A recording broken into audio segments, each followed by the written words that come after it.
I feel like it's that time. Hi everyone. Thank you so much for joining today's July Pillar Talk. It's medical donations, how to be helpful and not harmful. I'm sorry about that. Anyway, this is part of a larger series of webinars that the PQMD Community of Practice offers to address trends, lead thinking, best practices, and talk about provocative issues in global health. And so I think you all know that this week is Guidelines Week, and we're particularly pleased to bring you this critical and without hyperbole, life-saving discussion led by some of our esteemed PQMD member experts on product donations. I'm Julie Jensen. I'm the current chair of PQMD. I also lead Pfizer's International Product Donation Program as part of Global Health and Social Impact. And so on behalf of the entire PQMD team, I'd like to welcome you to today's talk. For those of you who are not familiar with PQMD, we're a global alliance of leading healthcare companies and NGOs committed to advancing the role of product donations worldwide. And so PQMD was founded in 1999, and our work is guided by 5 pillars: humanitarian assistance, health system strengthening, disaster response and preparedness, guidelines, and knowledge management. And today, with the work of our members is central to the global response and the goal of universal healthcare. And we try to promote sustainable access to quality healthcare in underserved communities and displaced populations worldwide.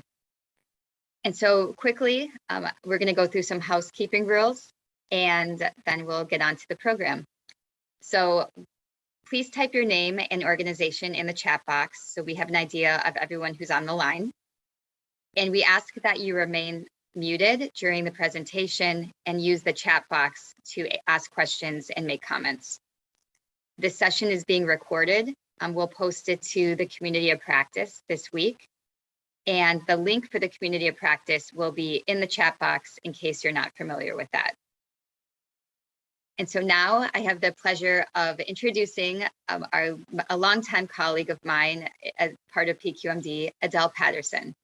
Adele was appointed to CEO of International Health Partners UK in 2017.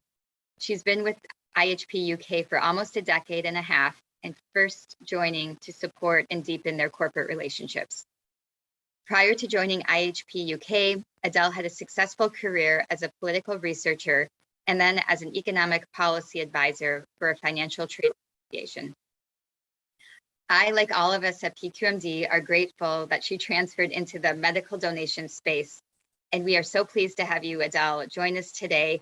You bring a wealth of experience in this area, and I think are going to lead a great panel.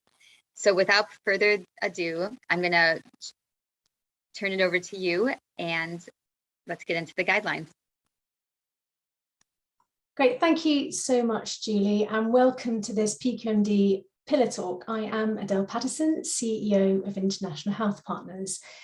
Today's Pillar Talk on being helpful in your product donations, not harmful, is timely. And I say this is timely, not just because this is PQMD's Guidelines Week this week, but because the last 2 years have seen significant outpourings of product donations in response to the COVID-19 pandemic and the need in Ukraine. My organisation, International Health Partners, was set up after a similar outpouring of generosity following the 2004 Indian Ocean earthquake and tsunami. And as with the war in Ukraine and the COVID-19 pandemic, communities, countries, companies, individuals responded to the need that they saw. But with hindsight, we see that without regulated coordination, supply chain expertise, connections between donor and in-country healthcare workers, and reference to best practice in all these areas, there was a danger then, as there is now, that this well-intended help is not received by those who need it most, and in the worst case scenario, can be harmful.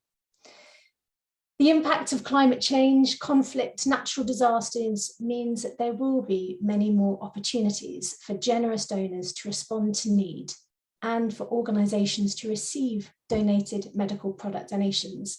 So it's right and timely that we have this discussion now to ensure that we are prepared.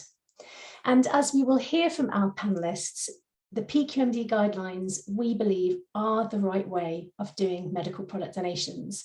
They provide practitioners with tools and a supportive community to shape best practice donations for the benefit of the end user.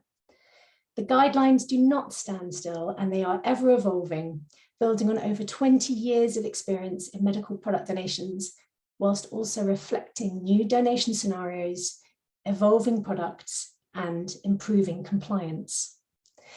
If you're new to this space, it's great to have you here, and I would encourage you to engage with the PQMD community of practice. This month, the Guidelines Committee is hosting the Community of Practice Ask the Expert area. If you've got questions following today's session, please visit that part of the PQMD website and you can enter any question on this topic and you will receive expert advice in response.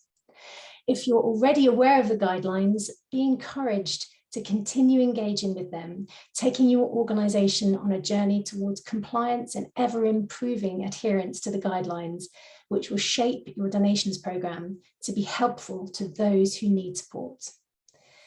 Today in the session, we're really lucky to be joined by 3 PQMD members, each a leading expert in their field of product donations.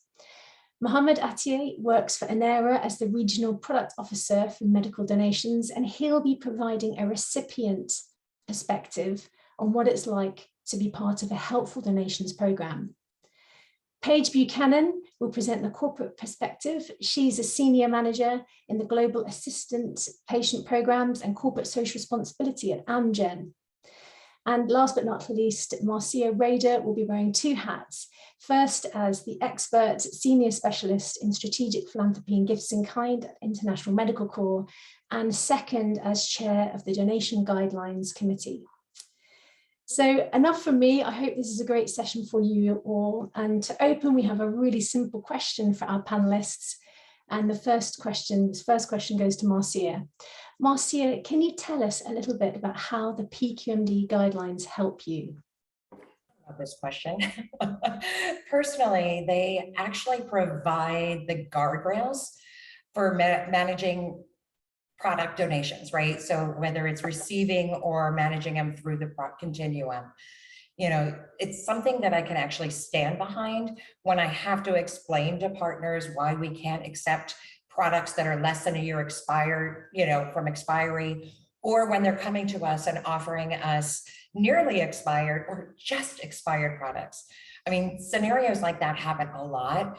And especially we've saw that more frequently during the Ukraine crisis, when well-intentioned organizations were like, we've got product, let's donate them. So it was something that we were able to share with them to explain why that wasn't a good idea.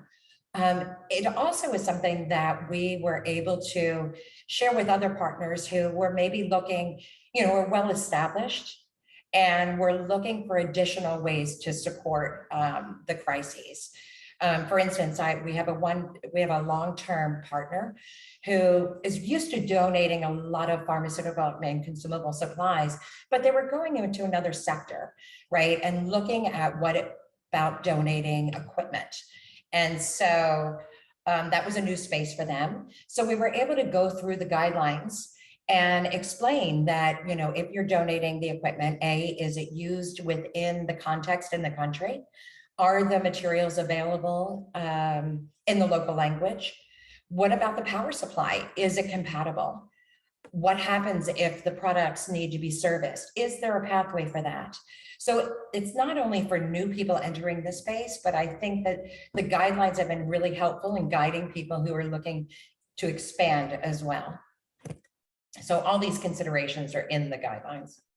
That's great, thank you. I love the idea that it's something to stand alongside, that you don't have to start afresh every time you start a conversation. How about you, Paige? Can you share a little bit about what the PQMD guidelines have done to help you in your role? So Paige, we just need to come off mute. Thank you. Thank you. Absolutely. Let me just say a few words about Amgen here to start. Amgen is one of the world's leading biotechnology companies. We're a value-based company, deeply rooted in science and innovation to transform new ideas and discoveries into medicines for patients with serious illnesses.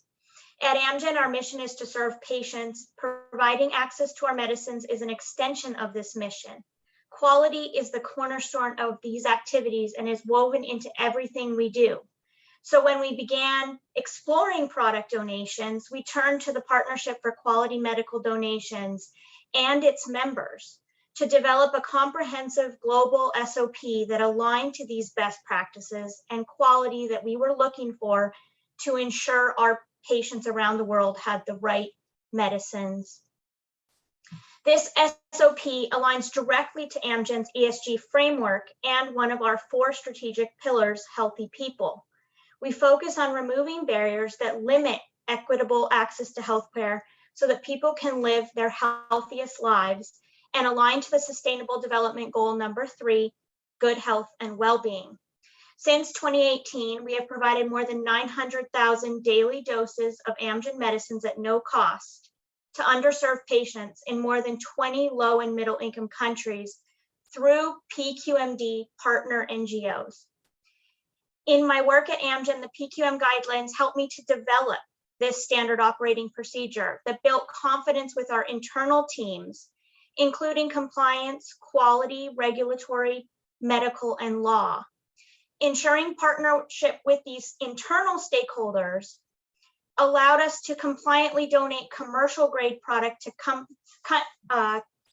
countries where we do not have an Amgen presence or a distributor.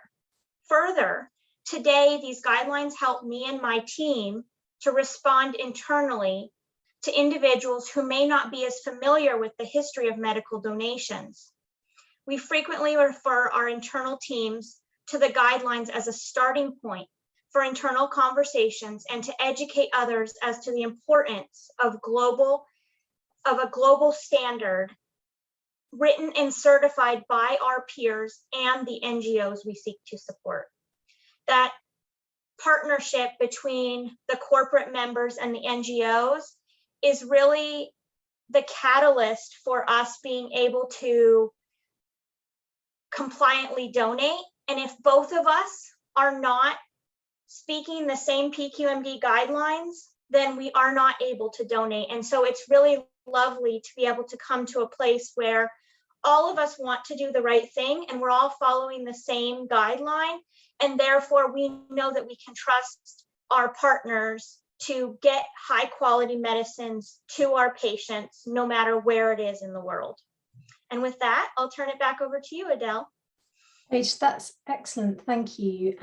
Amazing to think in so many different scenarios. You have a starting point. I think you talk about it, that you can manage that conversation internally for some of your colleagues who might be more risk aware and risk averse, that you can answer lots and lots of questions. But the fact that you see the guidelines as a starting point is a wonderful resource for you to have and also be part of that community that is the corporates and also the NGOs. Thank you, Paige, for sharing that. Mohammed, you have a unique experience within this group of people. You are a recipient organisation that receives product donations from a number of PQMD partners who are adherent to the guidelines. So it'd be great to hear from you how the guidelines have helped you in your role at Anera. Well, thank you so much, Adele. Good evening, everyone. One of the challenges that the medical donations program faced during the past was the absence of a clear guidelines for gift-in-kind donations globally. And BQMD guidelines came to fill that gap and to standardize and guide at least members of BQMD to unify into these guidelines. In return, we learned from these guidelines and we reflected that experience on our beneficiaries and on our recipients. For example, we guided our recipients on how to assess their needs from the offers that we are receiving from our donors and how to assess their needs, especially during the emergencies.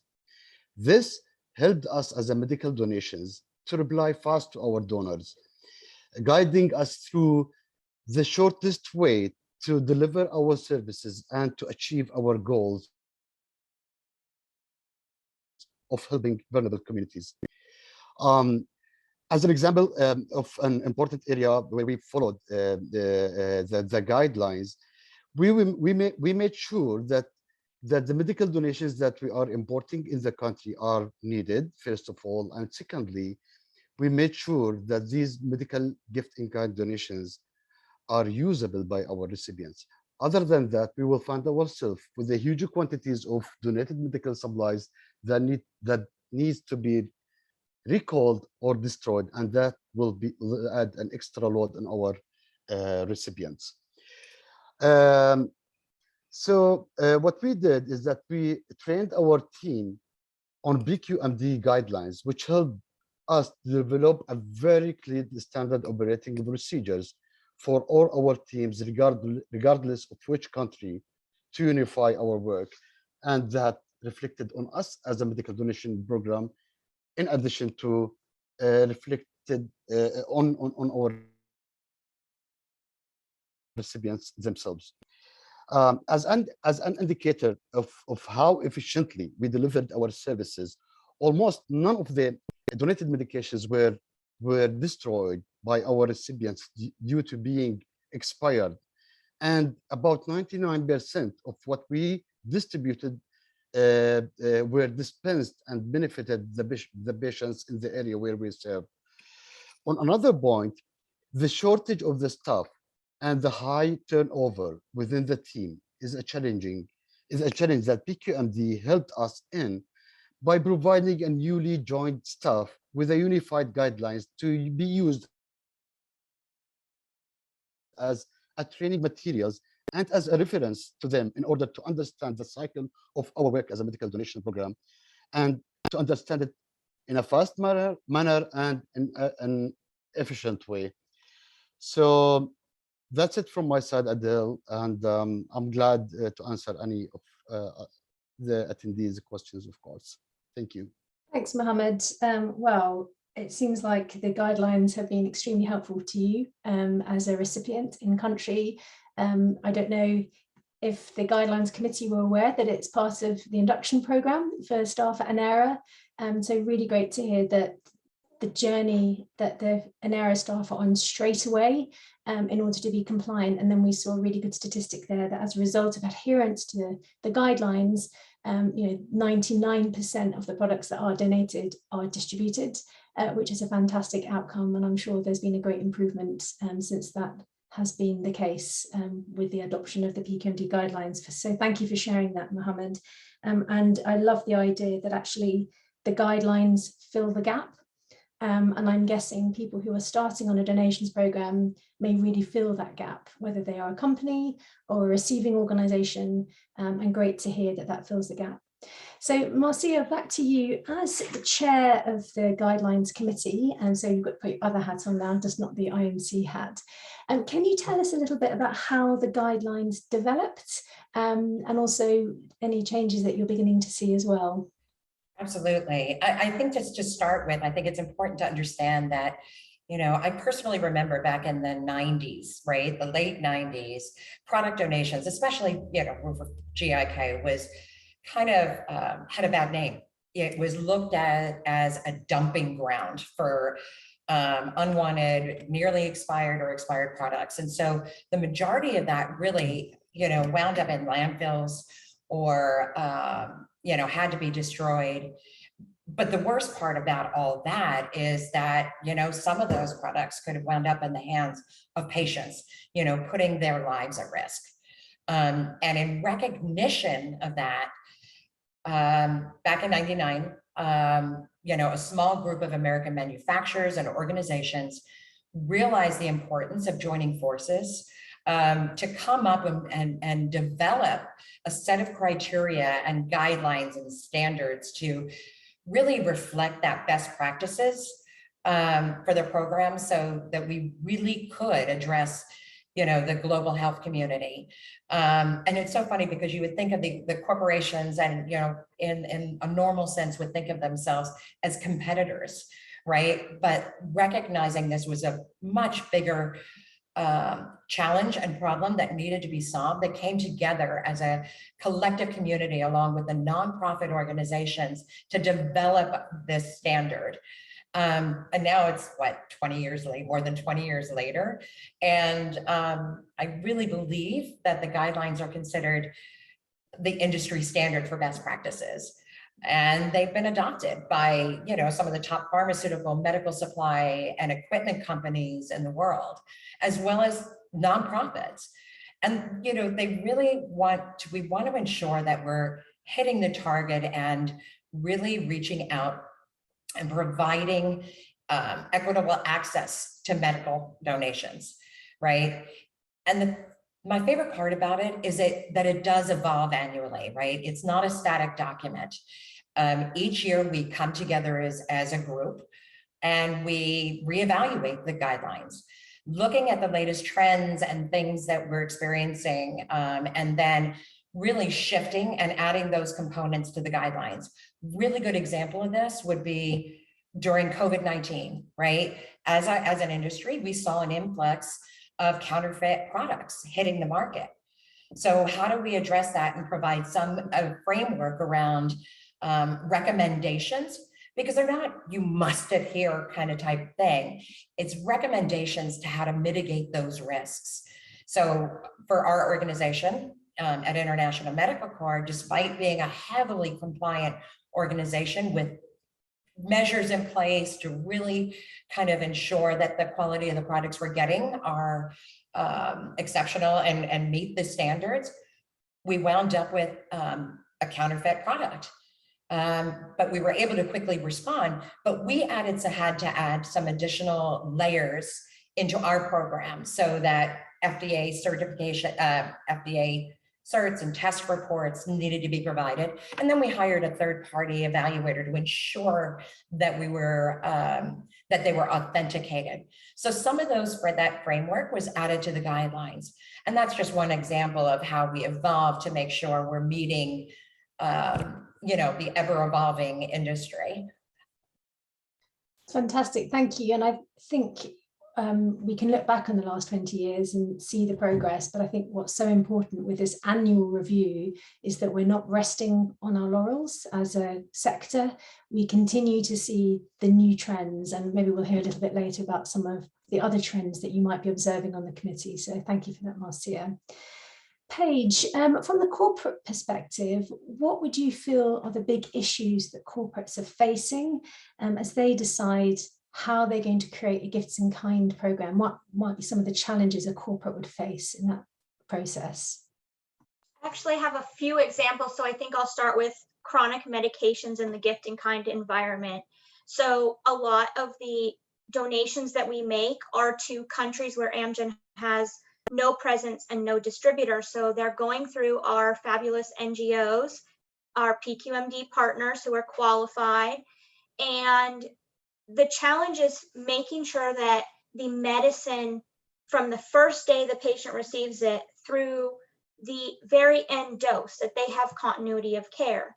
So the first thing that we do, and one of our principles, we've set up a set of principles for gift in kind giving to help mitigate some of these risks, is you must be able to say, I can give it to this many patients for the duration of their therapy. And so that narrows the amount of product that we give in some cases, because a lot of times that would have to be acute therapy. In fact, principle number 2 of our guiding principles for donations of Amgen medicines is the product is a chronic therapy, so we can donate chronic therapy medications, but only where we make a long-term agreement to continue providing the product to that patient, as long as that physician believes that it's the right thing for that patient to be on that medication. And that brings with it the challenges internally of the financial donations, because Amgen also has another principle where we only provide medications if we can also provide an administrative donation that covers the cost of any recalled product, any product that has to be destroyed.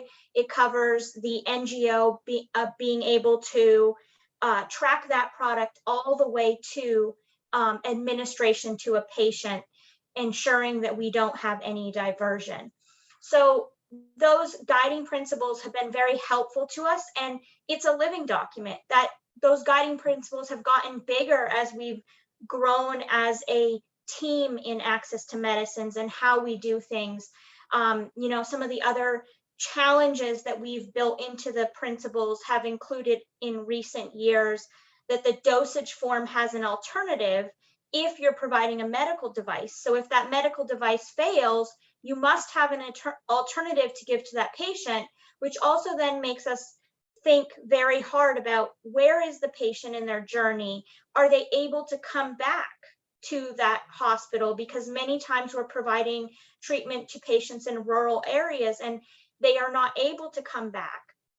Also, are we using all of our resources? Many of us as corporates have subsidiaries, and we have other parts of the business that also have different medications and medical devices and even medical equipment available to us. Are we thinking holistically about what can we provide? Is there a whole basket of medicines versus just, oh, let's donate this one medicine? So getting out of a more siloed approach to having greater discussions with your NGO about how can we provide comprehensive care, not just starting at let's donate a medicine, but looking all the way back to, is the lab equipment appropriate in order to test the patient, for example, for HER2 positive breast cancer? Does that equipment give us the appropriate reading for an appropriate diagnosis? And if not, how are we supporting those hospitals and NGOs at the point of care, and not just at the medicine, but also looking at the entire continuum of care for that patient? So there are so many challenges. I could probably talk all day about the different challenges that we have looking at how to serve Amgen's mission, which is to serve patients and get them the appropriate access, and just being able to partner with PQMD member representatives who are also looking at the guidelines and also thinking in that same mission-oriented way has helped us to have very effective donations, like Muhammad said, you know, where very little gets destroyed and patients get the help that they need. Thank you, Paige. I think it was Marcia that said earlier on that it's a non-competitive space, and it's fantastic to hear that, you know, you have a community page when you're thinking about this really complicated set of questions around chronic diseases or complex diseases that require not just the medicines, but time and equipment, how you are going to respond with a basket of help. And that's a really thoughtful response. And I know that you know, there's lots and lots of questions to ask you around that, but that's a really interesting summary. So thank you for that. Mohammed, it'd be great to hear from you again about your in-country experience. Obviously, a whole range of different scenarios that you experience at Anera. It'd be great to hear how you find helpful medical product donations look like. What does a helpful medical product donations look like for you compared to a harmful one? You touched a little bit earlier on about things being in date. Maybe you could tell us a little bit more about, you know, the practicalities of a good product donations program. Sure, Adele. So for me, first of all, a medical donations program that has a sustainable distribution of the most needed medication by the healthcare facilities recipients, especially when it comes to oncology medications and other chronic medications like antihypertensives and anti-diabetics medications, where the patients cannot afford to buy them from the regular pharmacies, and in most cases they are not available at the MOH clinics. So this is number one. Number two, I think the medical donations program that knows the needs of their recipients. To be honest, this is very important, very important. Otherwise, as I said, importing these donations might exceed the needs or might not be usable. And this will add extra workload on the program itself and the recipient staff, where these donations will be need to be recalled or destroyed, as I said previously. On the third point, I think a medical donations program with a very clear structure to guide the healthcare facilities from side and the donor from the other side. This will help save the time from the moment when the medical donations team receives the offer to when the shipment arrives and gets fully distributed.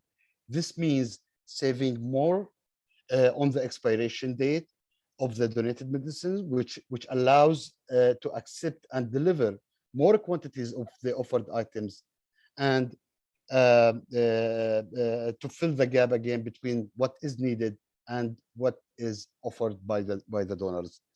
Moreover, the unclear structure of the program, managers of the program will find it hard to identify the strengths and the weaknesses of the program to readjust and reassign the duties and the responsibilities of, for their team members to deliver at the level that they are expecting.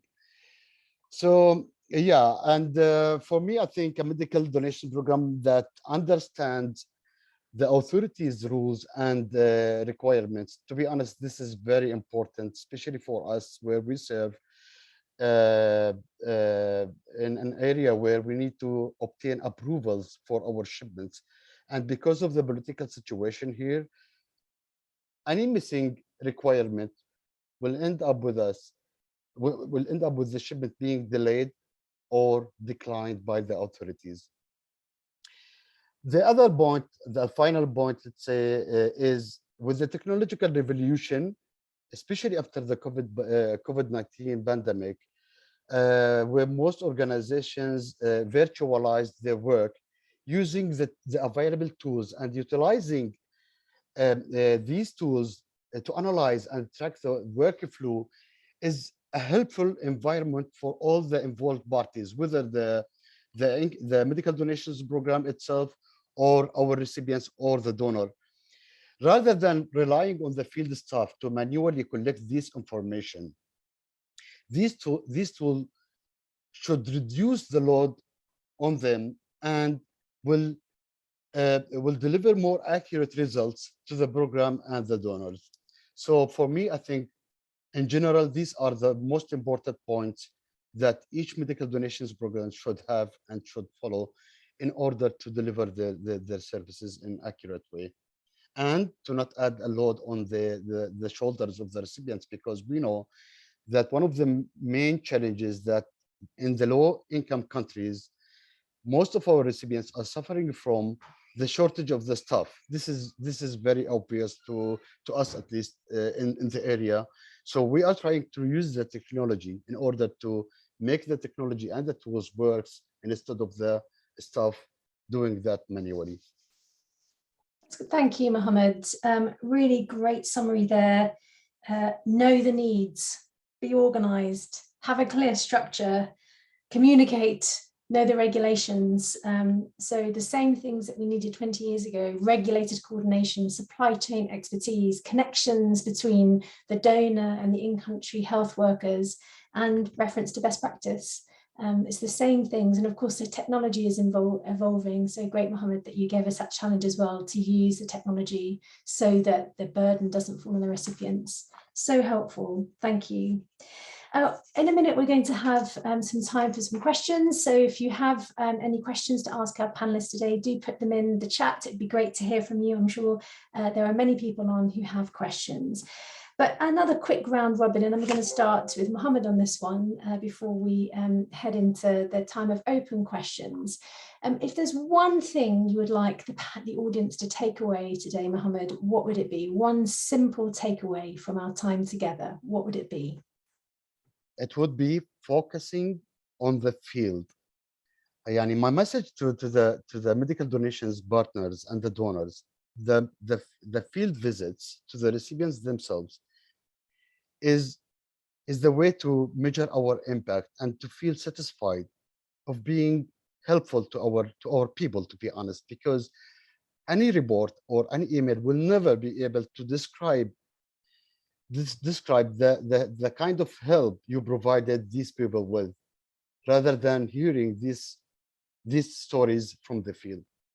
So yeah, I would like to focus on the field, the site visits, and PQMD guidelines are also covering these areas as well. So please make sure to revisit the guidelines from while to while, because it will make it smoother for you to do your work, and it will be the shortest way to deliver your goals and your services.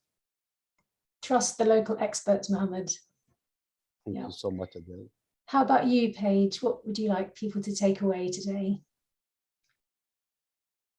That PQMD is a safe place for you to learn from your peers. That has been absolutely invaluable resource. Just being able to use the community of practice to ping one of my peers and say, hey, we're having this, experience. What have you done in that experience? And the willingness of peers to share their experiences and to help you to become better in your work is absolutely amazing. And then encouraging everyone to develop those relationships with other organizations to better serve patients around the world.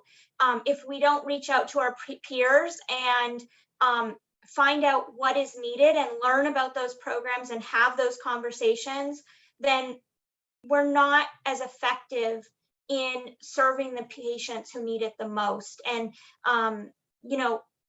don't just talk to maybe your NGO partner, but if they're also partnering with that with another NGO as well, bring all three of them onto the phone and have that conversation together. It just makes such a difference when you build a program from beginning to end. Thank you so much, Paige. Marcia, before we hear from you, I just wanted to highlight some of the things going on in the chat at the moment.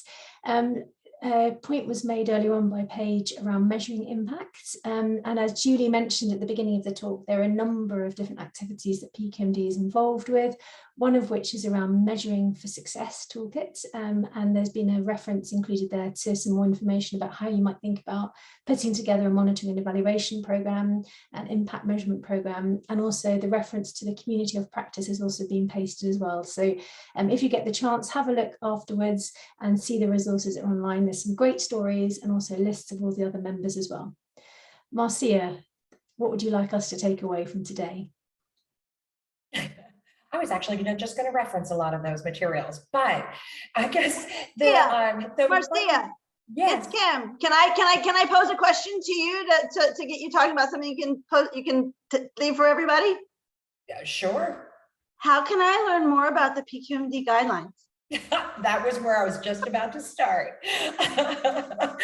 Thank you, Kim. So yes, the PQMD guidelines are available obviously on the PQMD website at pqmd.org.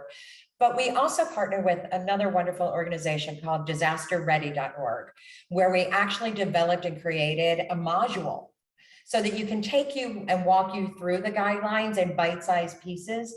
And at the end of that, it also gives you an opportunity to do a self-certification. So kind of an assessment on how you are currently performing against the guidelines themselves. And there's an opportunity in there also to say, this is an area that maybe I could use a little bit more help on. And that's the thing about PQMD and the community of practice and all the folks that are member organizations is that, the guidelines are available for everybody. And all of us member organizations and companies, we're all here to help. And so we encourage everybody to just ask. We mentioned the COP or community of practice earlier and the ask the expert. Please don't be shy. There are no stupid questions. There are no dumb questions out there. It's like you'd be surprised, like even some of the top corporations who are looking at new avenues of donations don't know it all either. So the great thing about PQMD is we do have a collective input and knowledge base from across the sector, whether you're a corporation or you're a nonprofit organization. So we're here to help. We're a friendly bunch. So does that answer the question, Kim? Thank you, Kim. Great to hear from you. And also great to hear from Dasha from International Rescue Committee, one of our newer members, echoing what Mohammed was saying about local expertise, that it's really crucial in ensuring a good donations program. So it's great to have your expert voice here today, Mohammed. Thank you. We also had a question from Andrea, who is new to PQMD. So really great to have you as part of this call, Andrea. And I'm going to put this to the chair of the PQMD Guidelines Committee, but I'm sure others might have a view as well. Andrea was saying, I was just wondering about the World Health Organization guidelines for medicine donation last reviewed in 2010. How do the PQMD guidelines branch off, reference, utilize this? I mean, anyone can jump in, but I thought Marcia would be a great place to start. It's a great question. And we're in complete alignment with the WHO guidelines. And actually some other members who may have been around longer might have additional information on that. But our guidelines are reflected and completely in alignment with the WHO guidelines. Additionally, as you noted earlier, that, from 2010, a lot has changed within our industry. And that's one of the great things about the guidelines that we have at PQMD is that they're not static. They are constantly evolving. And it's the collective input and experiences of all the organizations and companies that kind of influence the changes that are reflected in there. And certainly EJ, who is PQMD's executive director, one of her roles is to be very outward facing, to make the alliances and connections to ensure that we aren't just working in a PQMD bubble, but we are connecting with all the other people who are in this space as well. So parts of the conversations that are going in and the multinationals. And I think it's great today that we probably also got some colleagues in the space who've joined us from DevEx, and that's kind of testimony to the outward looking approach that PQMD is having in trying to collaborate in bringing about the best for the end user. So we're always into collaboration and always want to hear from new people. So thanks so much for that, Marcia. Steve, one of our members, and I think a lot of probably NGOs' ears were opened up when Paige, you mentioned not only the combination of thoughtful product donations, but also cash donations to support the gifts in kind distribution and monitoring and evaluation. Are you able to share a little bit about the principles around that and how that works out at Amgen? Absolutely. So we look at a donation not just as product. It's easy to take cans of food to a food bank and give them to the food bank.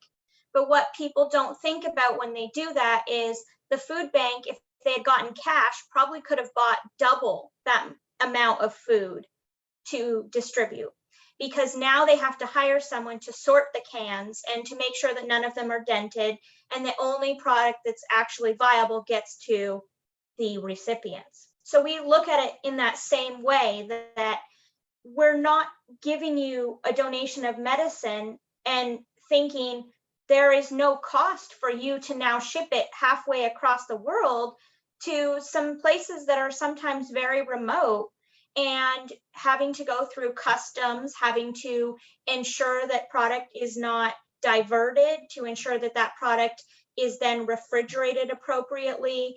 And that is, again, one of our principles, that all Amgen product that is donated can be appropriately stored from the time it leaves Amgen all the way through the time that it is given to a patient.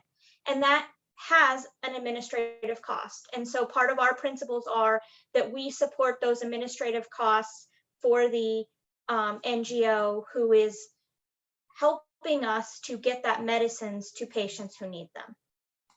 And that's often an interesting part of the discussion. I'm sure Marcia will agree.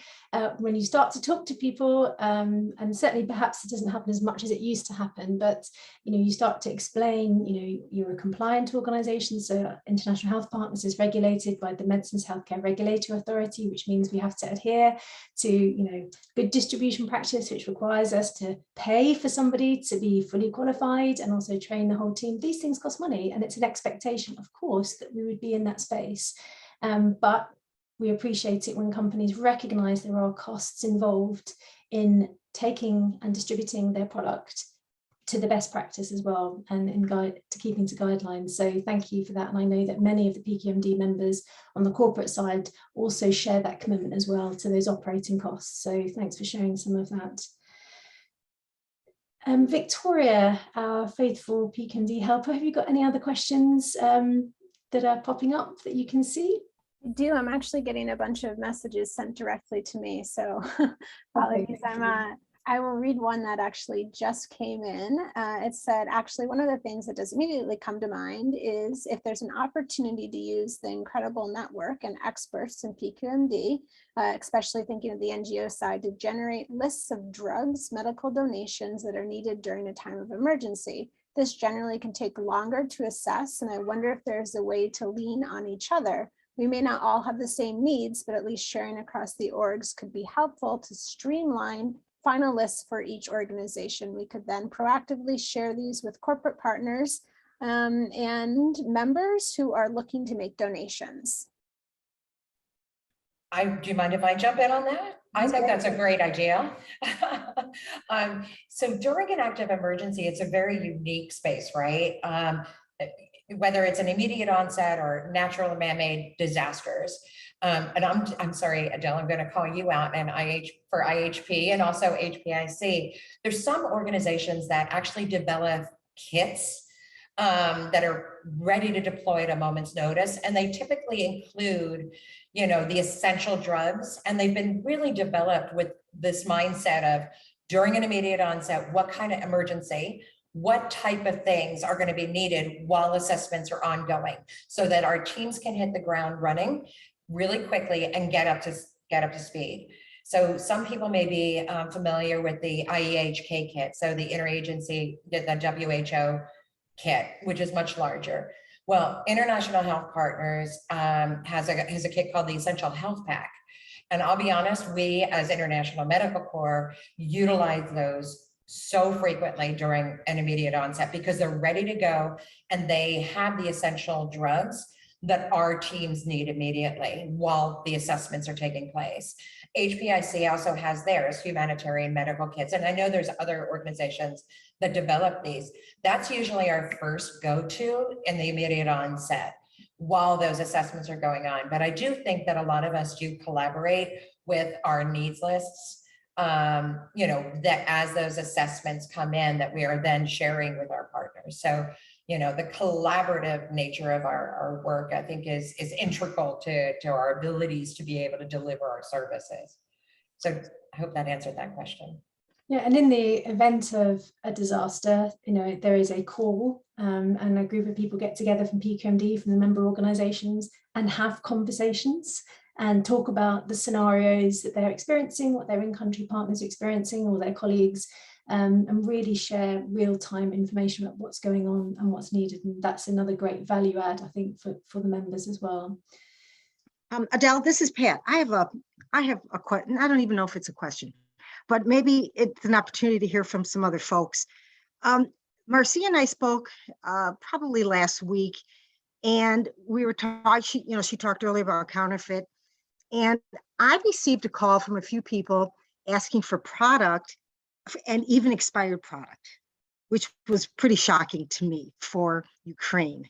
And I guess my question is anyone else still receiving those types of inquiries? And also, how do we reach a broader audience so that we can share the guidelines? It was pretty disconcerting.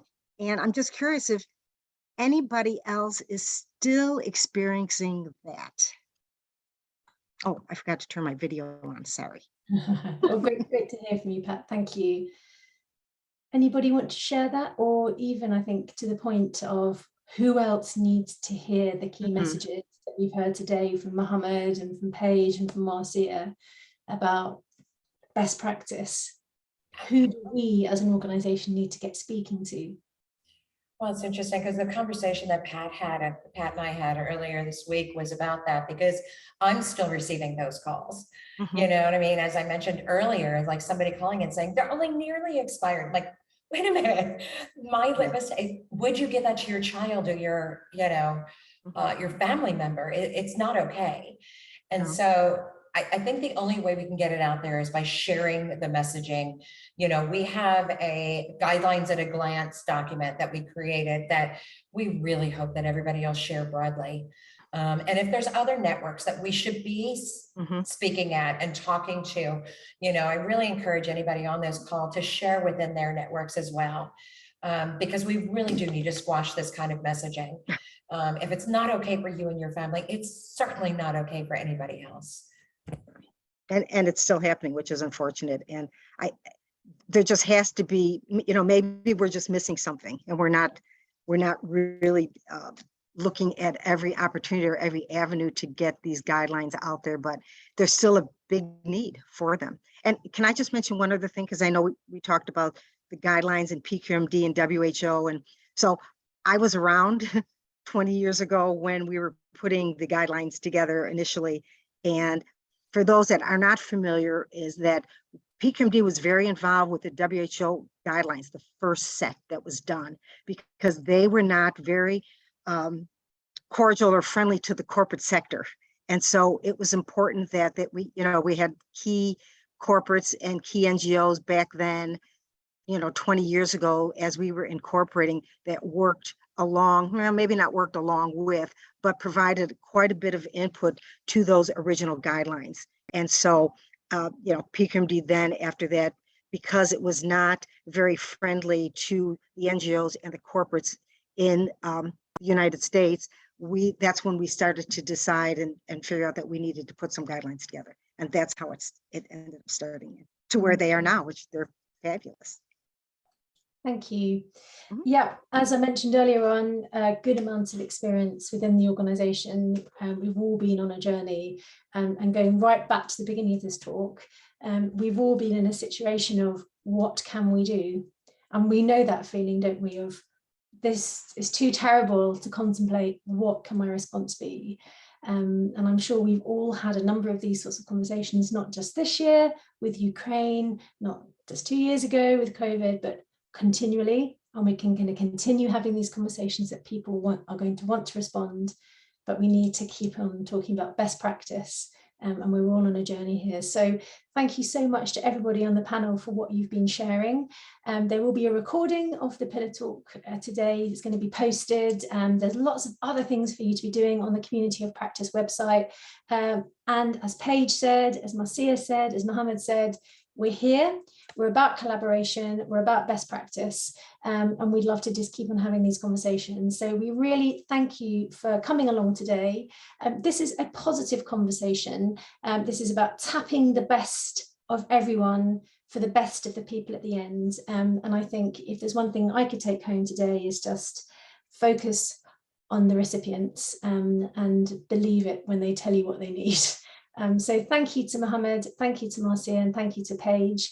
And I will hand back now to Julie for our final comments. Adele, thank you for leading such an informative discussion. And Marcia, Mohammed, Paige, I love such real life examples. I hope that everyone on the call found this really practical, informative, and I just want to echo what you've all said about the network and reaching out. I was going through all of the participants on the call today, and we have so many new members, both PQMD members and then organizations that are not yet members. And it's super exciting to see you all here participating, asking incredible questions. And hopefully this is the beginning of a conversation that continues. Marcia, just shout out to you for chairing the guidelines committee and driving all of the activities this week. We really appreciate it. And thank you everyone for joining. It's the end of this call, but make sure that you check back, participate in the community of practice, and look for events that are yet to come. Have a great day and stay healthy. Thank you, Julie. Thank you, everyone.